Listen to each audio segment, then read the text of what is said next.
कोडरमा में त्रिस्तरीय पंचायत चुनाव की नामांकन प्रक्रिया 21 अप्रैल से शुरू हो गई है।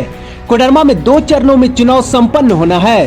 पंचायत चुनाव के दूसरे चरण में जिला परिषद के 5 सीटों पर और पंचायत समिति सदस्य के 56 सीटों पर चुनाव होना है। जिन क्षेत्रों में दूसरे चरण में चुनाव होना है उनमें सतगावा, मरकच्चो और डुमचांच प्रखंड शामिल है, जबकि चंदवारा, कोडरमा और जयनगर में चौथे चरण में मतदान की प्रक्रिया पूरी की जाएगी।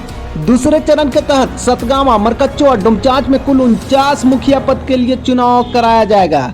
जिला परिषद के लिए अपर समाहर्ता अनिल तिर्की को निर्वाचित पदाधिकारी बनाया गया है। अपर समाहर्ता के कार्यालय में जिला परिषद सदस्य अभ्यर्थी अपना नामांकन करेंगे। वहीं पंचायत समिति सदस्य के लिए अनुमंडल पदाधिकारी मनीष कुमार के कार्यालय में नामांकन लिया जाएगा। एसडीओ मनीष कुमार पंचायत समिति सदस्य के लिए निर्वाचित पदाधिकारी हैं। नामांकन के पहले दिन जिला मुख्यालय के दोनों नामांकन केंद्रों में किसी भी अभ्यर्थी ने अपना नामांकन नहीं कराया है। एसडीओ मनीष कुमार ने चुनाव प्रक्रिया को लेकर प्रशासनिक तैयारी और प्रक्रिया के बारे में विस्तृत जानकारी दी है।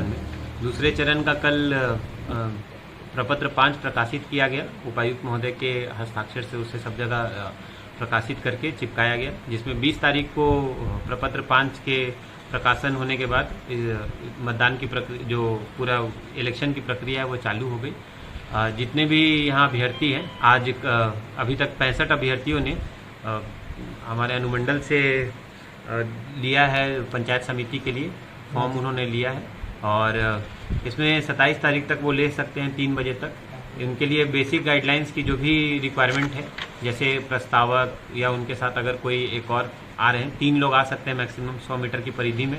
उन्हें कुछ चीज़ों का ध्यान रखना है, जिसमें सबसे महत्वपूर्ण है कि वो फॉर्म्स को जो भर रहे हैं उसे अच्छे से भरें, उसे नोटरी से या फर्स्ट क्लास मजिस्ट्रेट से उनको अप्रूव सर्टिफाइड करा, सत्यापन करा लेना है। साथ ही साथ अगर वो महिला कैंडिडेट हैं तो महिलाओं को, और जो SC ST हैं तो उनको अपना कास्ट सर्टिफिकेट जो है उसको अभिप्रमाणित करके देना है। ये बहुत एसेंशियल है। इसके साथ एक प्रपत्र 29 दिया गया है, जिसमें वो ओथ लेंगे कि वो जो चुनाव आयोग की धाराएं हैं 38 है, 53 है और 19 है, उसमें वो किसी तरह से डिबार्ड नहीं है वोटिंग करने से। कोई भी जो सरकारी कर्मी है, ये जैसे आंगनबाड़ी सेविका भी हो गई, वो वोटिंग नहीं, मतलब वो इसमें अभ्यर्थी के रूप में नहीं खड़ी हो सकती है, चाहे वो पारा शिक्षक भी हैं इसमें। लेकिन जो जन वितरण प्रणाली के जो लोग हैं वो इसमें खड़े हो सकते हैं, उनको कोई रेस्ट्रिक्शन नहीं है। बाकी डिटेल्ड रेस्ट्रिक्शन भी दिया गया है। आदर्श आचार संहिता भी लागू हो गई है। सभी कैंडिडेट्स जो हैं उनसे यही हमारा सजेशन है कि टाइम पर आएँ सभी जगह पे, चाहे वो जिला परिषद के लिए या यहाँ पे, और 3 बजे तक आप अपना नामांकन भर सकते हैं। अभी हम लोग जो ये मनी रिसीट है वो दे रहे हैं।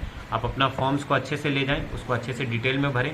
कोई भी कॉलम को खाली नहीं छोड़ना है। अगर खाली छोड़ने तो नील या NA उसमें भरना है। कम्प्लीटली फिल्ड फॉर्म लाइए, हम लोग आपके सारे फॉर्म्स को एक्सेप्ट करेंगे, और उसके बाद स्क्रूटनी में जो भी होगा वो देखा जाएगा। उनके मदद के लिए सभी जगहों पे हम लोग एक चेक डेस्क, जहाँ कि उनके सारे फॉर्म्स को पहले चेक किया जाएगा, फिर एक हेल्प डेस्क रहेगा और फाइनल में एक वेरिफिकेशन डेस्क रहेगा। तो आई थिंक इन तीनों के बाद जब भी वो अपना फॉर्म्स लेके आएंगे तो उसमें कहीं त्रुटि का चांसेस नहीं होगा। इम्पॉर्टेंट यही है कि जो आपका जातीय है वो लोकल होना चाहिए, अर्थात झारखंड का ही होना चाहिए, और जो भी बाकी गाइडलाइंस है उसके अनुरूप अगर आप करते हैं तो समीक्षा जो होगी स्क्रूटनी 28 से 30 तक, उसमें संभावनाएं कम होती है रिजेक्शन की। 30 के बाद 2 तारीख तक आप अपना नाम वापसी ले सकते हैं प्रपत्र 8 के माध्यम से, और उसके बाद 9 प्रपत्र में आपका जो चुनाव प्रतीक है उसके साथ जो भी बचे हुए कैंडिडेट होंगे जो स्क्रूटनी में सही पाए जाएंगे उनका हम लोग प्रकाशन करेंगे। अगर सिर्फ 2 कैंडिडेट कहीं से खड़े होते हैं और उसमें से एक अपना नाम वापस ले लेते हैं, तो जो दूसरा कैंडिडेट होगा अगर उसका स्क्रूटनी में सही पाया जाता है तो उसे निर्विरोध निर्वाचित माना जाएगा, और उसी समय उसको इलेक्शन का जो सर्टिफिकेट है वो दे दिया। कोई नामांकन कितने 6 बेचे गए अभी तक?